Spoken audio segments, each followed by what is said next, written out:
Happy Friday, everyone. Welcome. We're just giving it a couple moments for our critical mass audience to get settled into this virtual learning space. We're so glad you're here. We've been expecting you. Happy New Year. So just take a moment to acquaint yourself with all of the features and be sure to share in the chat where you are joining the conversation from. We have lots of folks that are joining right now at this moment, which excites me. This is our first intentional conversations of 2025. And we cannot be more excited to be reunited with our community as we learn with and from each other. So welcome again to those of you who are just joining.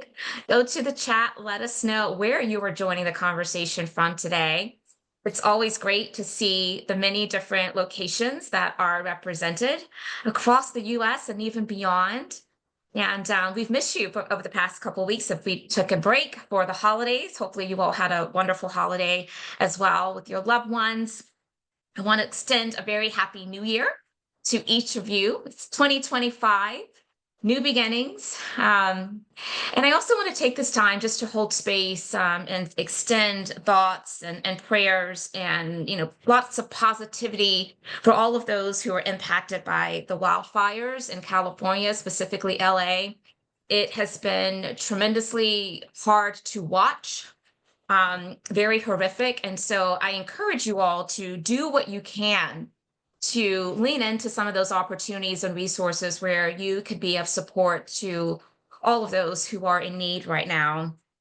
And also a special shout out to the firefighters and all of the first responders who have been working tirelessly to do what they can to help control the fires. And so let's send lots of positivity to all of those that are impacted. I also want to let you know that this is the new year, and now that we're in 2025, as you see on the screen, this is the 5th year for Intentional Conversations. So all year long, we are celebrating being yay 5, and that is really exciting for us. For those of you who have not had the pleasure of spending some time with, I am Dr. Nika White, and my pronouns are she, her. I serve as the founder and lead principal consultant for NWC, and I want to shout out the NWC team for working tirelessly week after week after week for the past almost 5 years to bring this virtual learning experience to the broader community. My team does an incredible job to make this very turnkey, and I could not be more grateful for all of their help and support. The cameras today, if you're joining us by Zoom, they are encouraged, but not required. We do love to see smiling faces, but we know that many of you join us really just to listen in. Maybe you're multitasking in whatever capacity that you're here today. We are so incredibly grateful. I encourage you to leverage the chat. That is a way of extending this sense of community as we come together today. If something is said that resonates with you, find those emojis, those reactions, those emotions, place affirmations into the chat. Let us know if there's some resources that come to mind that you think this entire community would benefit from, and we would be very grateful to receive that. If you're inclined to connect with this community beyond this hour, then share your LinkedIn information into the chat. I definitely would love and welcome the opportunity to connect with as many of you as possible. And so my team has definitely shared my LinkedIn information into the chat, and I encourage you all to do the same. We do go live on LinkedIn during this hour, so there are many folks that are not a part of the Zoom community that's here, but that are catching the show on LinkedIn. So I want to shout out all of our LinkedIn folks. We are not leaving you out at all. Please make sure you're leveraging the comment section to share your questions, your reactions. We're bringing that all into this Zoom chat area so that we can be connected as much as possible. That is our way of extending community to all of those who are joining in whatever capacity. At NWC, we truly value the importance of disability inclusion. And with that in mind, we do have closed caption that has been enabled for all of those who would benefit. And so I wanted to make sure that I put that into your hearing. And with that being said, welcome again to Intentional Conversations VodCast, where we're celebrating 5 years. Let the conversations begin.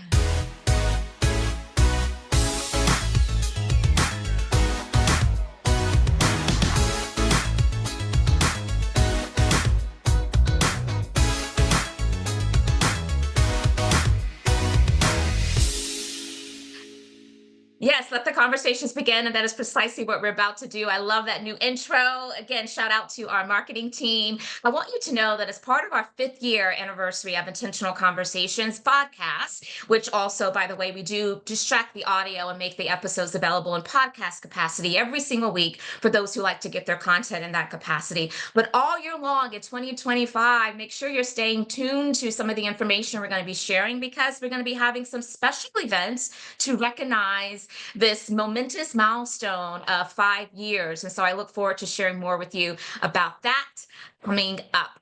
Now, as I've said at the beginning, for those of you who missed it, happy new year. This is a new year, new beginnings, new challenges, but also new opportunities. And so I'm hoping that you all are embracing this new year with great positivity. I think that is what's going to keep us going, while we yet and still know that there's going to be some challenges ahead. But we are a resilient group of people. Now, for those of you who aren't aware, one of the things that we like to do at NWC is to share some of the national observances that take place. And so January, which was established back in 2002, is National Mentoring Month. And so we are so excited to be able to amplify Mentoring Month, because we believe at NWC that mentoring is a powerful tool for building equity, fostering inclusion, as well as just empowering individuals to reach their full potential. It's one of the most selfless things anyone can do to bring value to another person. So make sure you're leaning into finding ways to lift others as you climb as well.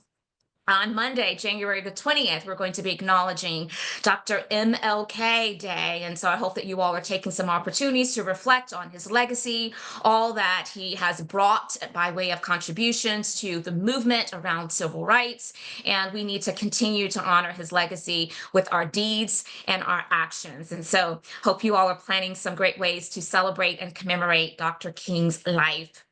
Now we're in January of 2025, and so this is the month of my 2-year anniversary of my book baby, Inclusion Uncomplicated, a transformative guide to simplify DEI, which is in partnership with my publisher, Forbes Books. But the great news is that the paperback version is now available. That became available earlier this week, and I could not be more excited, because it's just another opportunity for us to amplify this as a tremendous resource. So if you haven't gotten your copy yet, now you have a chance to get that paperback version.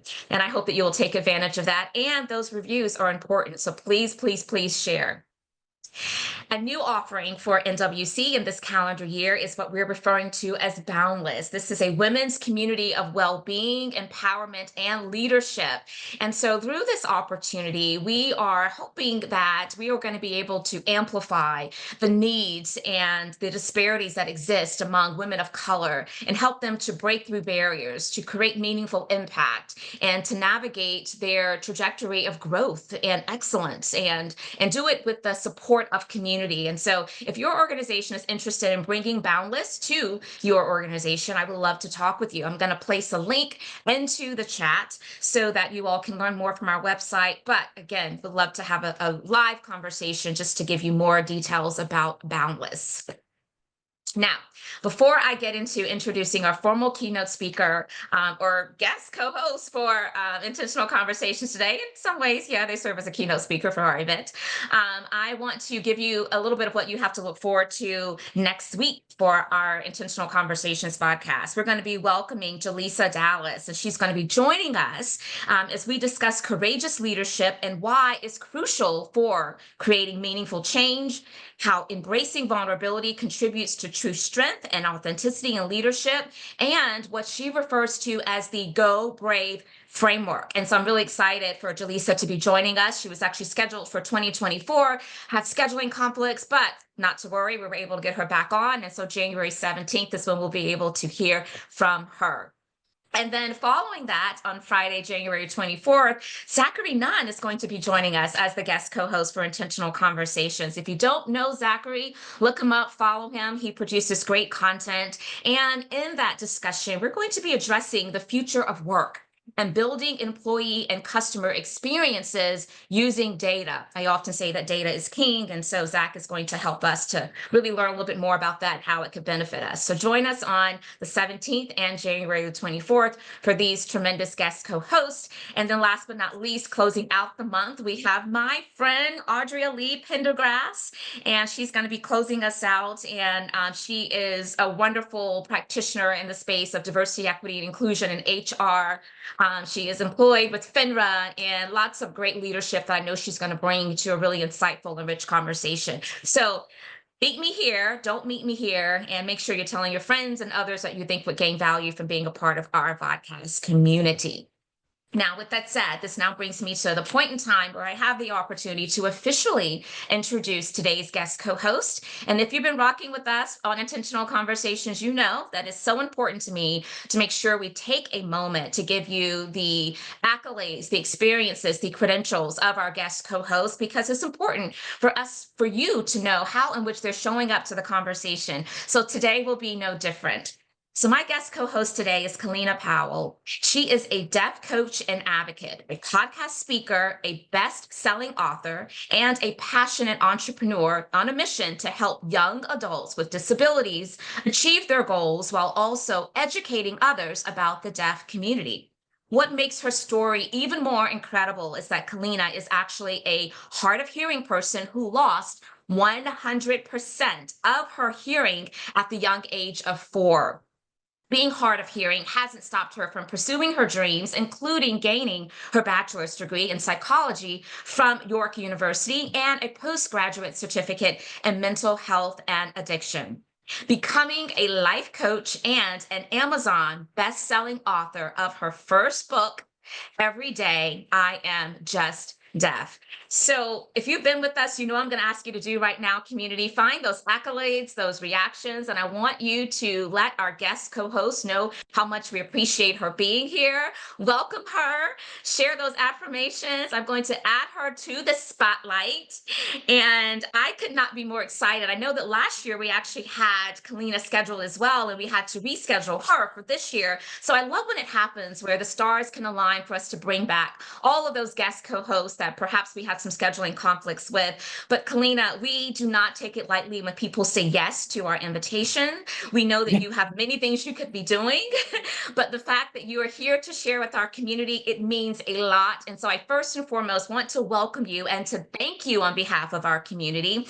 And before, Kellina, I release you to greet this audience in your own way, we have a tradition here. And Okay. that tradition is we want you to share with us something that we would not know about you from reading your bio, hearing your bio, which we've just done, or from looking at your LinkedIn profile. So this is a chance for us to get to know you a little bit better. And so Okay. share with Okay. us I love the whatever question. you feel inclined. And we're just Okay. grateful that you're here. Hi everybody. First of all, thank you so much. It's okay about rescheduling. Honestly, I feel like life happens, so it's okay. I'm glad I'm here. I'm super excited to be here to meet lovely people in this community. I'm so excited. And for me, I would say the one thing a lot of people do not know about me is I do a lot of lip reading, and some people always say, "Oh, are you trying to kiss me?" And I'm like, "No, I lip read." So that's something that a lot of people do not know about me.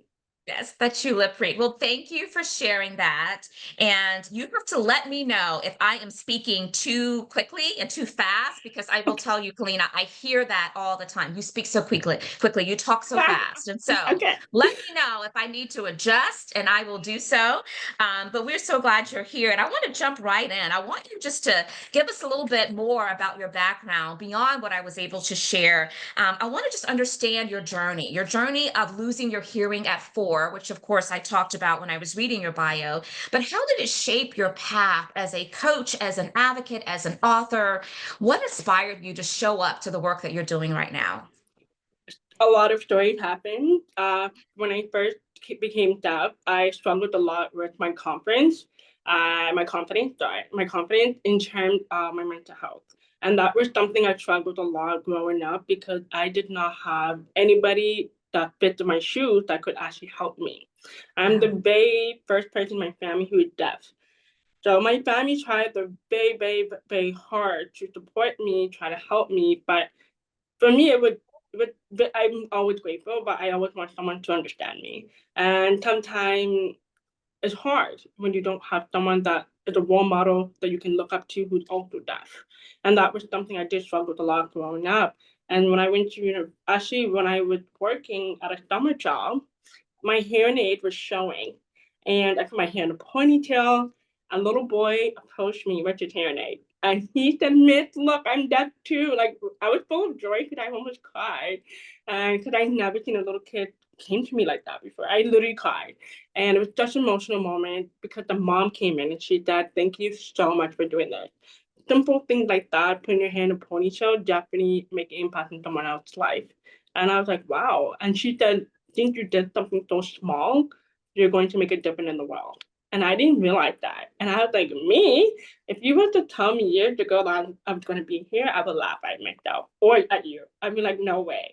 And the second story was she started when I met a professor who was also deaf.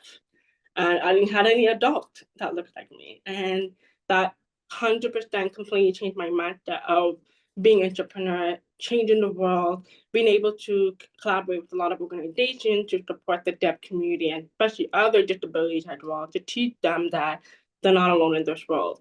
And that's why I choose to go into coaching, my speaking, and my first book. So that's what got me into doing what I am now.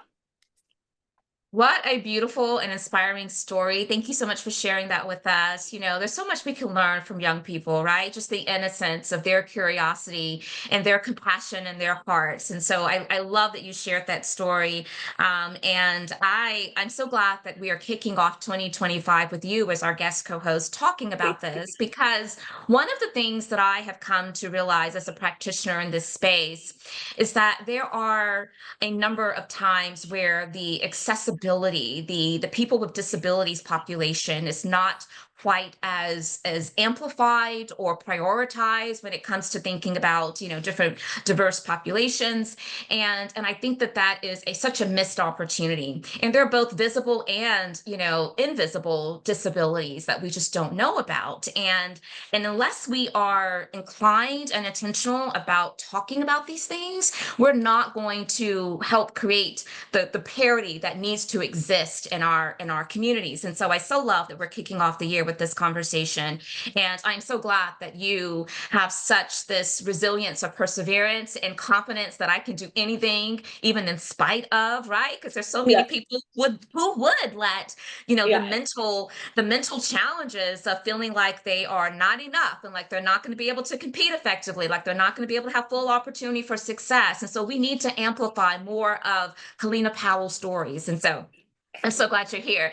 And there's some great things that's being shared into the chat. I want to continue to encourage you all to make sure that we're using the chat in all of your reactions. I don't want this to be a dead audience at all. We really want to make sure in 2025 we're Yes. bringing the energy, all of us. It's something that we can learn from each other. So let's talk a little bit more about how you have navigated the challenges of living in both the hearing and deaf communities. Tell us how. Give us kind of a walk in the life of Kellina Powell. Okay. I always tell people, take a deep breath before I tell your story. I know some people will take a little, it's a lot, Yes. and I know a lot of people will be like, whoa. So I was there. I actually went to two schools. I actually went to a deaf school and a hearing school half day. So a little kid don't know how to communicate. I didn't know how to communicate with the hearing loss, about 90% of the time, because I was bullied a lot in the deaf school. I mean, the hearing school. A lot of kids would make fun of me due to my speech. I used to talk very funny when I was 4, and when I first got my hearing aid. Versus when I went to the deaf school, I was able to learn my sign language. And unfortunately, when I got into the hearing school full time, just because the deaf school was too far, and it was a lot for my mom's work schedule and my grandma and my aunt. It was a lot. And so when I went to the deaf school full time, the hearing school full time, the hearing school was not able to provide me an interpreter. I could not continue learning my sign language, unfortunately. And this is something that I lost in myself, and that's where my mental health affects me a lot because I didn't know who I was as a person, especially losing that piece of me, and my communication is not used to be sign language, but it used to be mixed.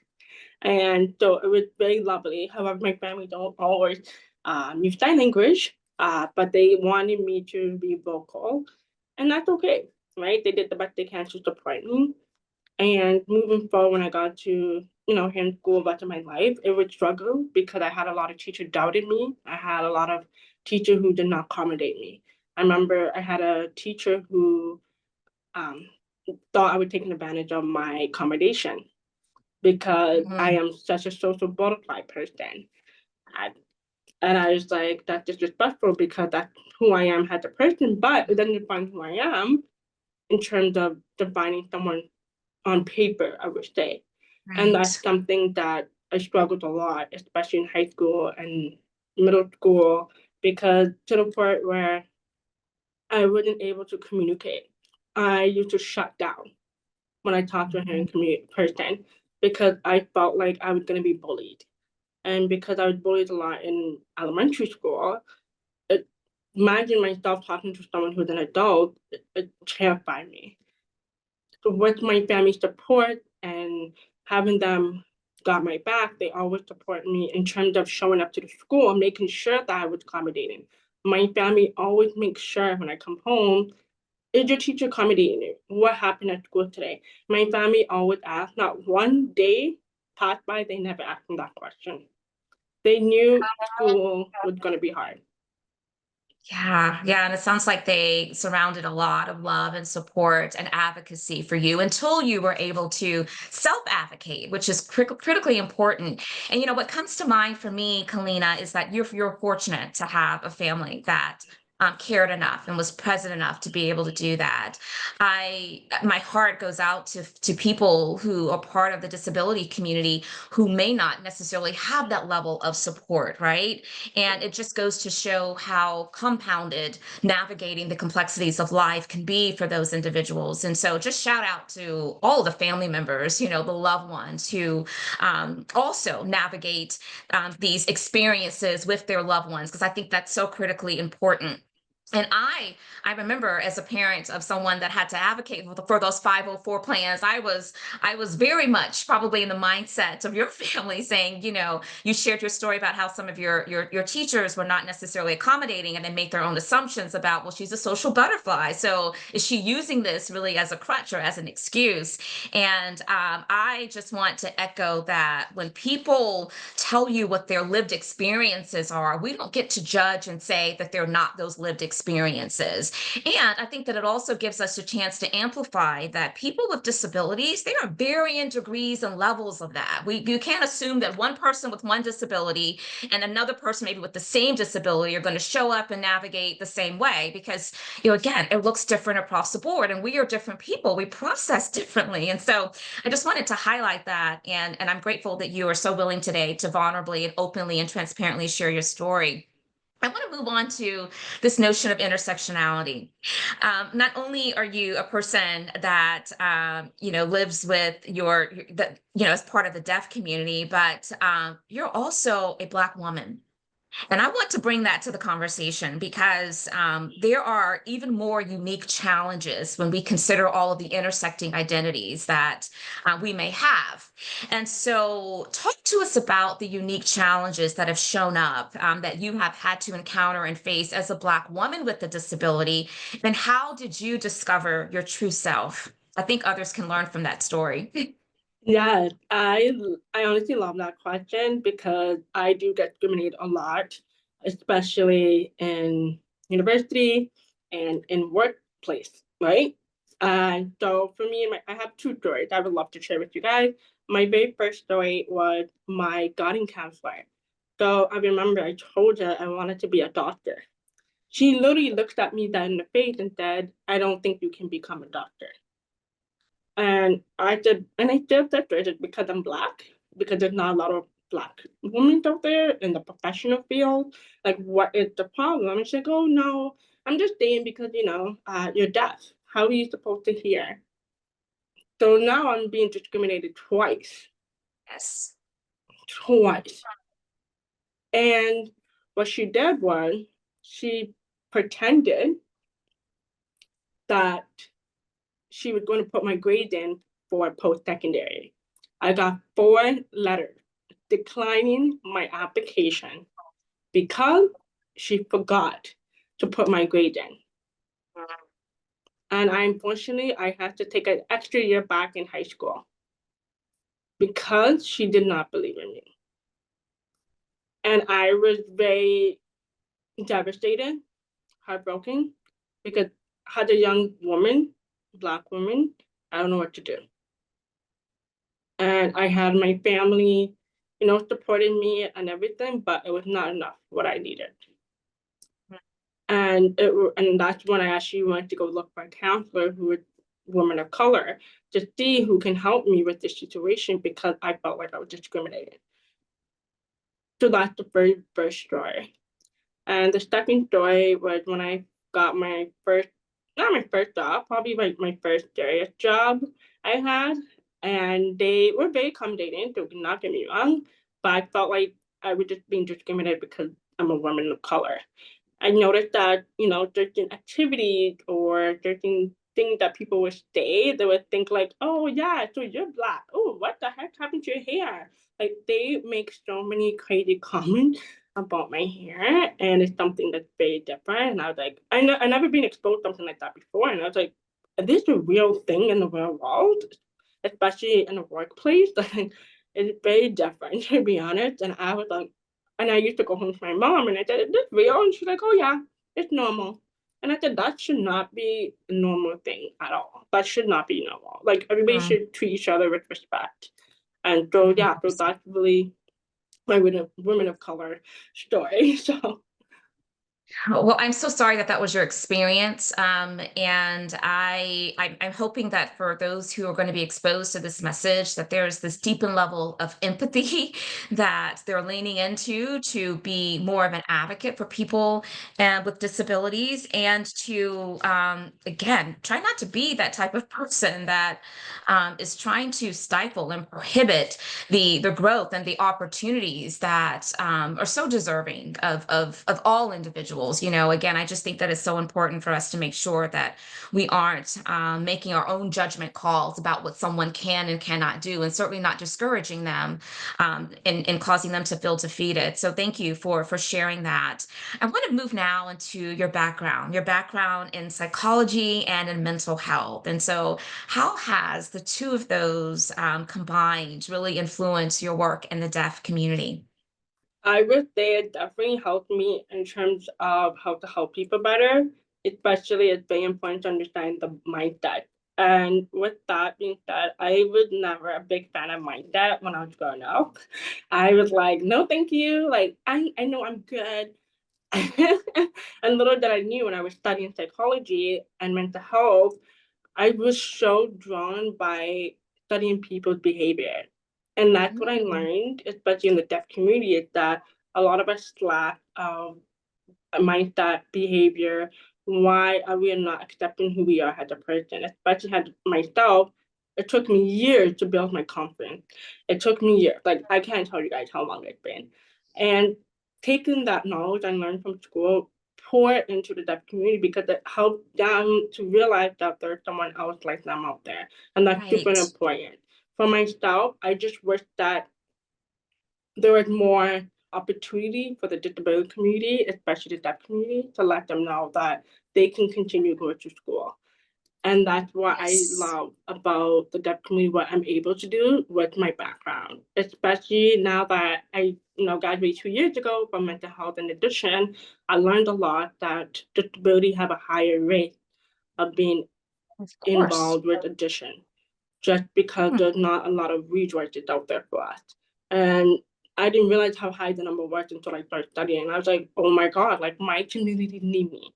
And by Yes. studying all that information, I realized that the disability community need help, but there's not a lot of funding for disability resources.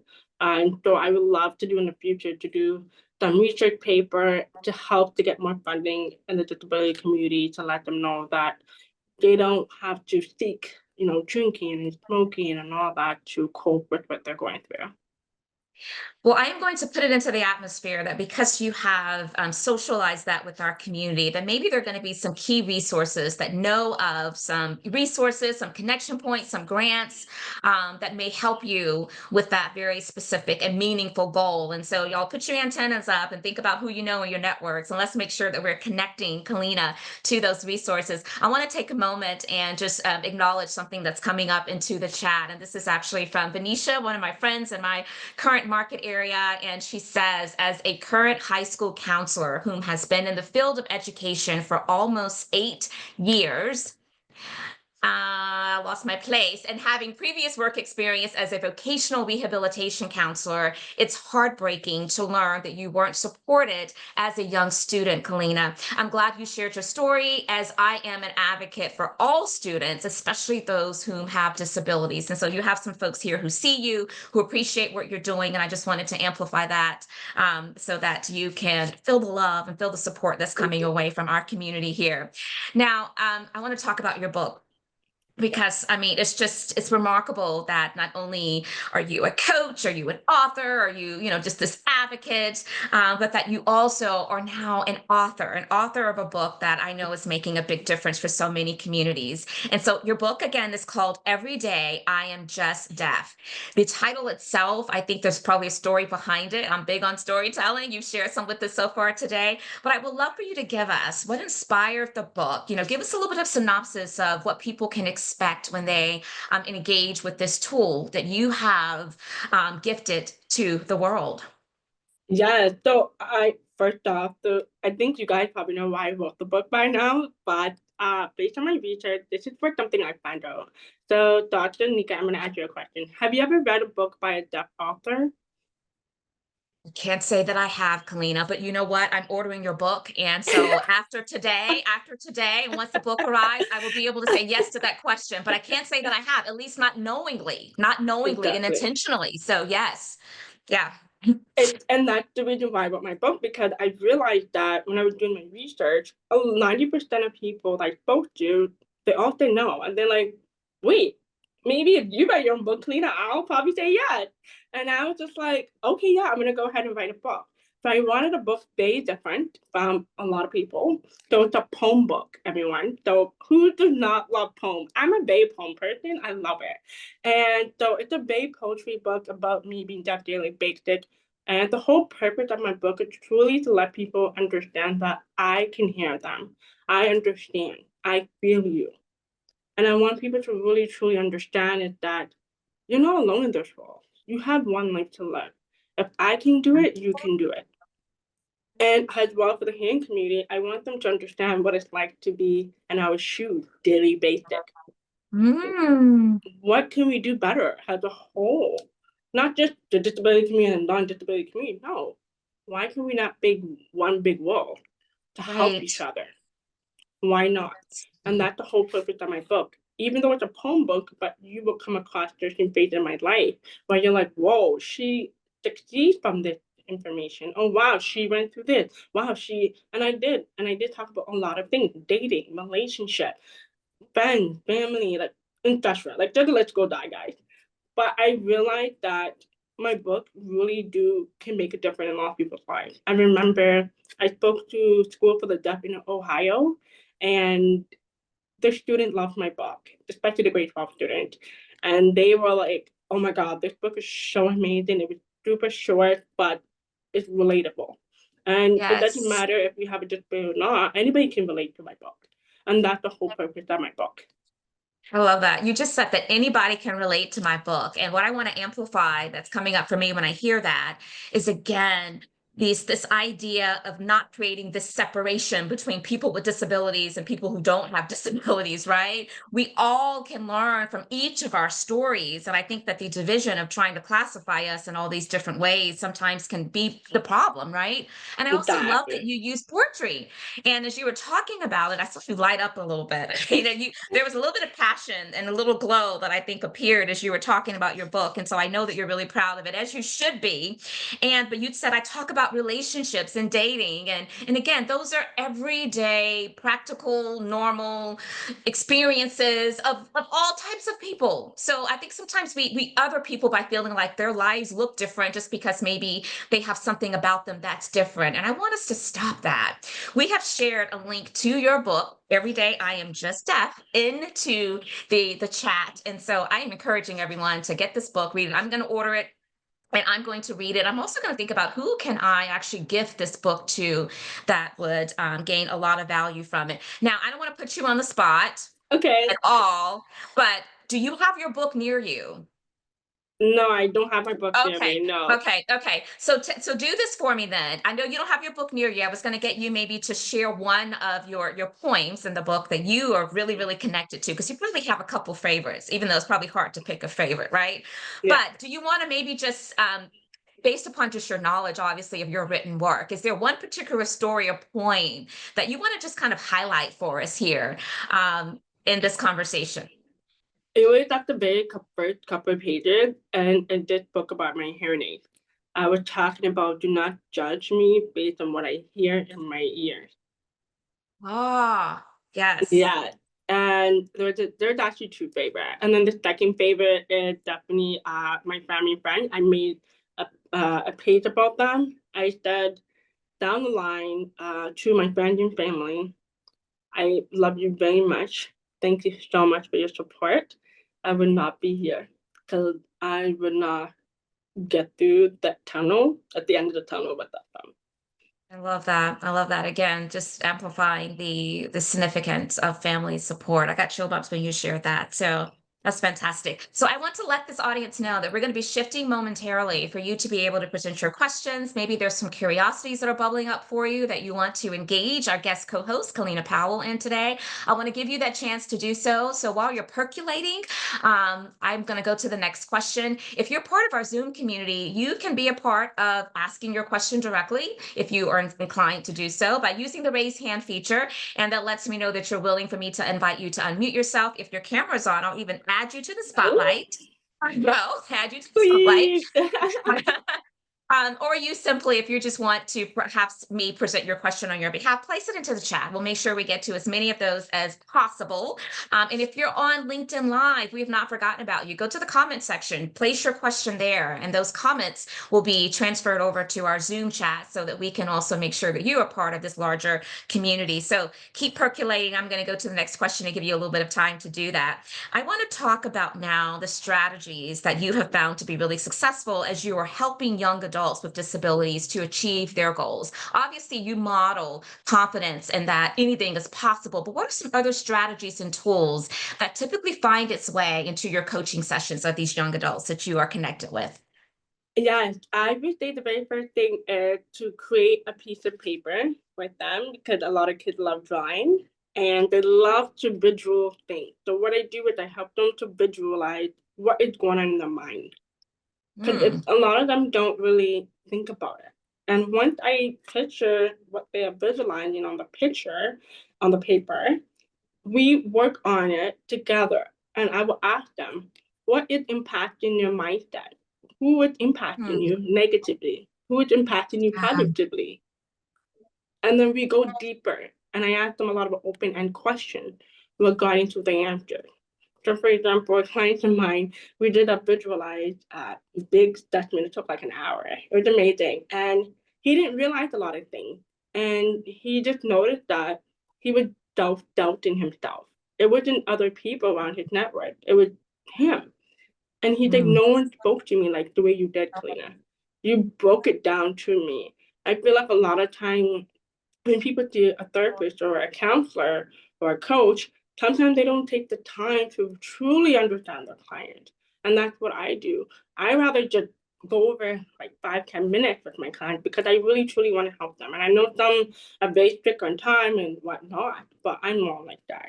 And I'm very open when it comes to what they want to talk about. I know sometimes clients are not comfortable, but what I do is I do ask a little tricky question to help them to really understand.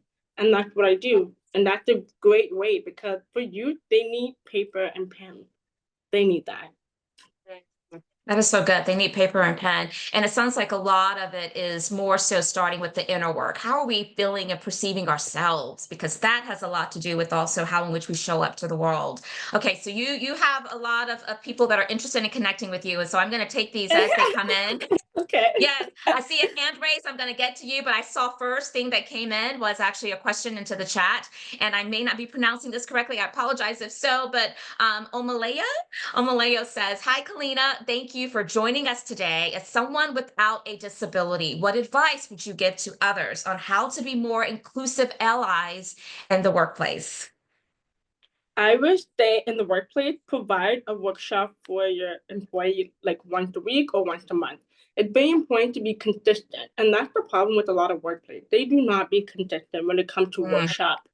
And that's the problem. And I noticed that too because I used to work in a workplace and I noticed that they don't bring a disability workshop. I have to bring it to my supervisor. And I said, hey, like, you guys talk about this and this, but what about the disability community? We need to learn how to be an ally for our clients who does become disabled because you are 1% of becoming disabled tomorrow. And you never know mm. when that time comes. I want to make sure y'all caught that 1% becoming disabled tomorrow. I think that is worth amplifying. Yes, I love that. Yeah, I love that. So basically the awareness, the education, and not one and dones, but making sure that it's really a part of the value set of talking about it and talking about it often so that people are on this learning journey and not just kind of hearing something one off and never to revisit it again. I love that. Thank you. Thank you so Exactly. much. And then also one more thing I will add to as well is I noticed that when people do workshop, they bring someone who is not disabled themselves. They just bring someone who's random, and you're like, who is this person? It happens a lot in a lot of workplaces. Why they could not afford people with disabled to come into the workplace. So be kind of mindful of, especially for those who are organization workplace and you're thinking about doing a workshop for someone with disability, please bring the right people and please talk about the right topic. Don't just talk about it because you see it online. Educate yourself, network with people on LinkedIn, connect with people on Facebook or social media, or even build a good networking space. And I love that because one of my websites actually started doing a network space for disability coworkers. And it was very Awesome. cool, and everybody got together and created workshop once a month. It was super, super cool. Love it. Love it. And I'm sure that you are available and willing to have some dialogue with those who are interested in learning more about what should be contained in these workshops and how do we do it in a very meaningful and effective way. And so make sure that you're connecting with Kellina. Okay, so I am going to now bring, and I, again, pronunciation, as soon as you unmute yourself, I want you to pronounce your name for us, pronounce your name for us so that we can make sure that we're getting it correct. But Miss Adams, Colleen Adams, I believe. Feel free to unmute yourself and share. There Yes, you go. I'm going to add you to the spotlight. And if you would, definitely start with giving us the pronunciation of your name because names are important. yes, absolutely. And thank you for that. It's Kelleen. So when Kelly, I saw that it was going to be Kellina, I was like, I love Kelly. that. so thank you so much for holding this space. This has been so helpful for me already. Um, I am on a subcommittee. We have an initiative at Penguin Random House where I'm on the DEI team there, and we're in the process of putting together a DEI disabilities guide for our colleagues. And one of the things that the subcommittee that I'm on, one of the things that we've been asked to kind of look into is um, how can we demystify, how colleagues can be in community and support of colleagues with disabilities? And I'm curious to hear your thoughts on that. I think absolutely workshops are wonderful, and I am 100% in the same vein with you in regard to, when you have workshops that are supposed to be speaking to, have folks who have the lived experience. Let's start there. But just in terms of the day to day, because one of the things that I find is that colleagues are so tentative. They don't want to say the wrong thing or do Yes. the wrong thing Yeah. or, Yes. you know, all of that. So I would love to hear from you, you know, some of your thoughts. Yeah, for sure. I was gonna ask you a question. How was the result of the workshop? Like, how was it when you guys created it? Well, one of the things, we haven't had specific workshops that Okay. speak to, you know, disabilities. And that's one of the things that we are going to, our subcommittee is going to suggest, Right. hopefully for the new year. We do have ERGs. We do not have a ERG that is specific to disabilities. Okay. That's sort of wrapped into the wellness ERG. Right. And so, you know, it's sort of like this larger umbrella and not very specific. Okay. Mm-hmm. Okay. So, okay, now I understand where you come from. Okay. Mm-hmm. So for me personally, I would say, for day to day, you said, right? Be cautious with the surrounding. That's number one. Mm-hmm. Number two, do you guys have security guard in your office? It would be very helpful if you guys have security guard. The reason why I said that is because, for example, if it's a fire alarm, we may not hear it, Mm. right? So if Yeah. you're doing a fire alarm, make sure there's a flash. There's a flash. That's super important. Or Mm. you can partner up with someone who's disabled with someone who's not disabled, and they can hold them accountable to help them to go to places when there's a situation or a crisis in the building. You can Mm. create Mm-hmm. that. So that's Mm-hmm. super important for a day to day, because I know that happens a lot in Yeah. workplaces. Yeah. And also to technology, just make sure that people are able to navigate the technology, whether they are blind or deaf.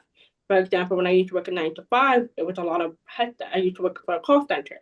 And so I had to make sure that my headset was acceptable for me to fully hear the client. And Mm-hmm. I just make sure that you build a good relationship with their specialist. That's one of my key advice, is build a relationship with the specialist who work with big disabilities.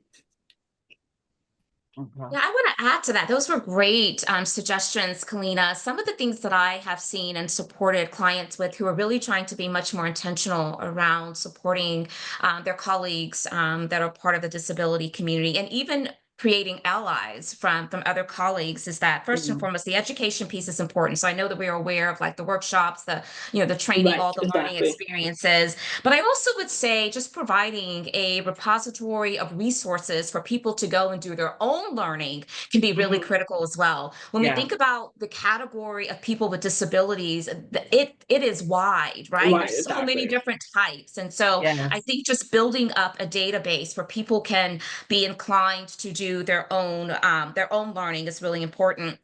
And I'm really also big on, especially when people may be hesitant to address their questions because they're like, I don't want to offend, I don't want to say the wrong thing. Yeah. Creating these inclusive language guides, which helps people to understand what's, kind of within the realm of being respectful way of addressing my curiosities. Yeah. So I'm a big fan of inclusive language guides. And I'm also a fan of offering an opportunity for people to submit their questions in an anonymous manner so that they can be answered, right? Because it's all Right. for learning. And so I think that just being creative and finding multiple ways for people to be able to expand their knowledge and their understanding is certainly going to help people to build up their comfort level with being more willing to address their questions directly, which also can help others to feel like they have permission to do so as well. Yeah. Absolutely. Yeah. Yeah, Thank you I so think much. that's Yeah. the very first thing I would say is definitely before you ask a question, that's my biggest advice. Everybody always asks me, like, how do I not come across offensive to other Yeah. people? Yeah. Just ask the question, like, hey, it may sound offensive or sensitive. Can you please educate me on this? If you say educate on your sentence, Yeah. game's over. The Yeah. Yeah, confidence now is just done. Like it's good. You're fine. So if you Yeah. say, absolutely. hey, I love educate that. me. Yeah. Educate me. That's the Yeah. perfect term to use when you're speaking with someone who, if you don't know what to say. Just say, please educate me. Yes, yes. love that. Yeah. And something else I think is really critically important.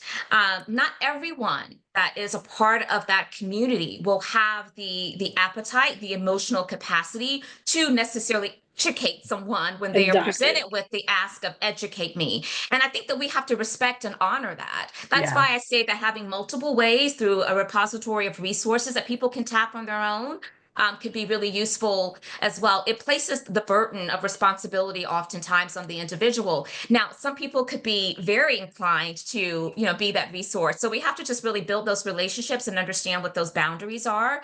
Yeah. But I love the fact that we are having dialogue about how can we help people to be much more inclusive, to lean more into humanity. And if we're a witness to something that's being said that's harmful, but we know better ourselves, then I Yes. think that we also have a responsibility of showing up to that conversation as an advocate, as an ally, being able to say in a very respectful way, I know that you probably didn't mean any bad intent there, but I just want you to be thoughtful about your words. Here's what I found to be a little bit more respectful when communicating inquiries or comments along those lines. People can expect that, right? Yeah. We don't know what we Mhm. don't know. So Exactly. Yeah. thank you. Thank you so Yeah. much Thank for you, being Kelly. here. Oh, thank you Thank so you. much, both of you. That was great. Absolutely, absolutely. Okay, so we're going to try to get as many as we can because again, there are other folks that are asking questions. So I'm going to go to Okay. Kristen's question because it relates to what we just talked about, which is about the inclusive language guide. She wants to know, where can we find a good example of an inclusive language guide? So a lot of organizations will create them for their organization, for their colleagues and their employees. And so first and foremost, check to make sure your organization doesn't already have one that maybe is available for its colleagues. The second thing is, if you were to do just a Google search, I guarantee you, Yeah. you're going to probably find tons of resources where many different organizations have produced an inclusive language guide that is available to the general public. And so those are just some, two quick resources that I will put into your hearing. Okay.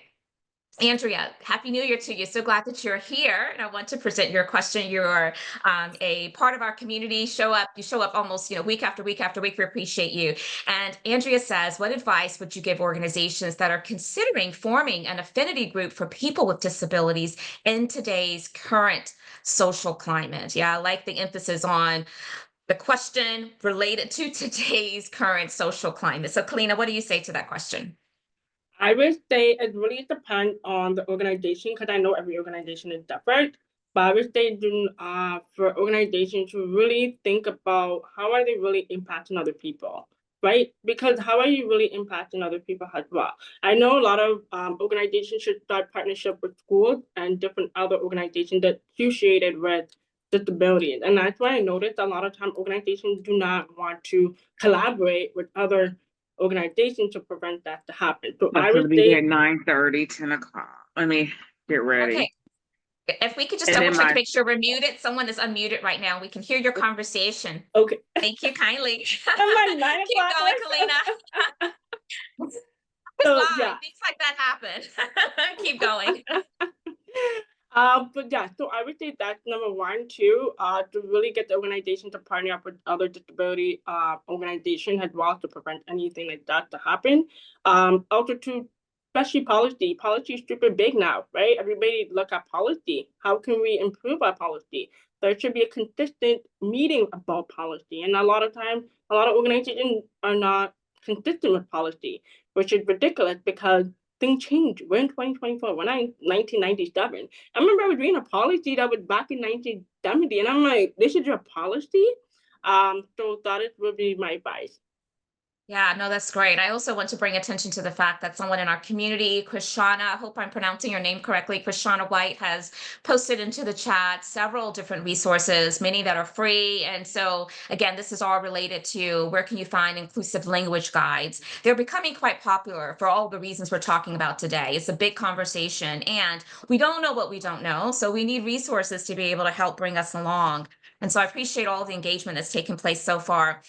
Continue to send your questions, your comments. We have 7 minutes left. I'm going to go on to my next question for Kellina. And this is about young people struggling to find purpose or to navigate their disabilities. And so I would love for you just to share some high level advice or counsel that you feel would be really important to impart into young people who they're not quite at the level of confidence that you have right now. What would you say to those individuals? I get this question all the time. The very first thing I tell them is to take a deep breath, relax. You are super young. I know they are so into this TikTok norm about flashy lifestyle, luxury lifestyle. Oh, I need to be rich when I'm 30 years old. And I tell them straight up is that you need to understand that everybody you see on social media are not always telling the truth. And that's a lot of time I had to tell a lot of young adults is that like, listen, like this is not the truth. And they're like, really? And I said, and I always tell them the great example is Kim Kardashian, because everybody likes her. Young adults like her. And I said, look at Kim Kardashian. Look how long it took her to get to where she wants to be, right? Yeah. If it wasn't for social media, it would take her hard to get where she wants to be. And so I tell a lot of you, think of that way. However, I always ask them, what is it you like to do? If you like to do something and you have a favorite specific hobby, follow it. And I noticed that a lot of times they are shy to talk about their hobbies, or they're shy to talk about what they like to do. And I always break it down for them. Okay, well, what is it that you see yourself 5 years from now? And make them think ahead, because they do not think ahead a lot of time, because all they're doing is social media. And I always tell them, limit your time on social media. And they're like, oh, but I love social media. I love this. It happens all the time. I hear this every day. And I said, listen, I'm going to tell you something. If you look 5 years from now, who's going to take over social media and yourself? AI. You do not want AI to replace you. And a lot of times they realize, they're like, oh yeah, you're right, Kellina. I don't want a robot take over my life. I'm like, yeah, you don't want a robot take over your life. And that's what you're doing with your cell phone. You're not putting yourself out there to really understand what's really going on out there in the real world. And a lot of times, youth nowadays are so into social media, and it's not funny, but it happens. And I always tell them, day by day, take a deep breath, go volunteer. And that's what I love telling a lot of youth to do, is volunteer at something that they love to do. And a lot of them have done that, and they realize, you know, I think I like basketball. I think I want to be a basketball coach for summer camp. You know, I always tell them, look for a summer job that you like to do to keep them busy. So those are my advice. Yeah, that is great. I want to just share with you some of the love and support that you're getting into the chat. Andrea says, I appreciate you sharing with us today, Kellina. I feel more educated and empowered. We had someone else that commented, this has been a very valuable gathering. So folks are just really appreciative that this space was held for us to have this dialogue. So I'm trying to get 2 quick questions in the end. And here's one that I think we all can learn a lot from. And I use this as part of a lot of my workshops when I talk about how we can best be advocates and allies across difference. And so there are a lot of misconceptions out there about the deaf community, and they all need to be addressed. And so my question to you is, Kellina, what do you never again want people to say, think, or do concerning the deaf community? Alrighty, is everybody ready? The drum going? Okay. So the very first thing is, I do not like hearing this word. Hearing impairment. Yeah, hearing impairment. Please take that word out. It basically identifying the deaf person had deaf and dumb. A lot of people don't know this. So hearing impairment, replace that with hard of hearing or deaf. Saying the word deaf is fine. Don't be intimidated by, oh my God, what if I did? No, it's fine. Number 2 is, when you're speaking with someone, please make sure that your face is facing forward so that they can also read your lips. Okay, and especially if you're wearing masks. If you're wearing a mask, please find a visible mask, because they made a visible mask where you can see through the person's lips. You can find them on Amazon. It's really cheap. It's not that expensive.